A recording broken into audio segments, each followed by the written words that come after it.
முருகன் பக்தர்கள் அனைவருக்கும் அன்பு வணக்கங்கள். என் அன்பு குழந்தையே, உன்னை விட்டு சென்ற ஒரு உறவு இப்பொழுதும் மீண்டும் உன்னையே தேடி வந்து கொண்டு இருக்கின்றது. என்னப்பா சொல்கிறீர்கள் என்ற ஆச்சரியத்துடன் நீ என்னை கேட்கின்றாய் தங்கமே. ஆம் தங்கமே, எதனால் அந்த உறவு உன்னிடம் வரப்போகின்றது என்ற காரணத்தையும் சொல்கின்றேன் கேள். ஏனென்றால் அந்த உறவுக்கு இப்பொழுதுதான் உன்னுடைய அருமை என்னவென்று புரிந்து இருக்கின்றது. அதனால்தான் உன்னை தேடி இப்பொழுது வந்து கொண்டு இருக்கின்றார். அவர் எங்கே சென்றாலும் அவருக்கு என்று ஒரு மரியாதையும் இல்லை, மதிப்பும் இல்லை.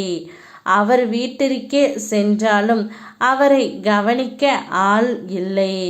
அதனால் இப்பொழுது மன வருத்தம் ஏற்பட்டு மன வேதனை அடைந்து உன்னை தேடி வந்து கொண்டு இருக்கின்றார்.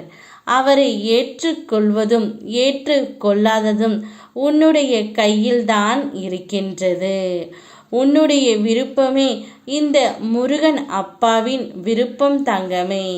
நீ எதை யோசித்து செய்தாலும் நன்றாக யோசித்து முடிவு எடு. ஒரு முடிவை நீ எடுத்துவிட்டால் எக்காரணம் கொண்டும் அதிலிருந்து பின்வாங்கி விடாதே.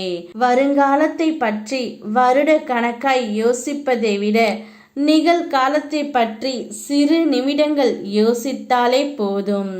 வாழ்க்கையில் நிம்மதி நிலைக்கும். இந்த வாழ்க்கை எவ்வளவு தான் வலித்தாலும் அமைதியாக இருக்க வேண்டும். நாம் சத்தமிட்டு புலம்பும் வார்த்தைகள் நமக்கு வேண்டுமானால் உணர்வின் வழியாக இருக்கலாம். ஆனால் அதை கேட்பவருக்கு அது ஒரு பொழுதுபோக்குத்தான். அதனால் தான் சொல்கின்றேன், உன்னுடைய முடிவை நீ எடு தங்கமே. யாரிடமும் நீ கேட்காதே. அவர்களுக்கெல்லாம் அது ஒரு பொழுதுபோக்காகத்தான் தெரியும். ஏனென்றால் இது உன்னுடைய வாழ்க்கை. நல்லதே நினைத்து நல்லதே நடக்கும். அற்புதம் நடக்கும். ஆனந்தமாயிரு.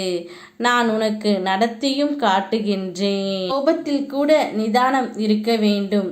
இல்லாமல் போனால் யாரை அதிகம் பிடிக்குமோ அவங்களையே அது காயப்படுத்தி விடும்.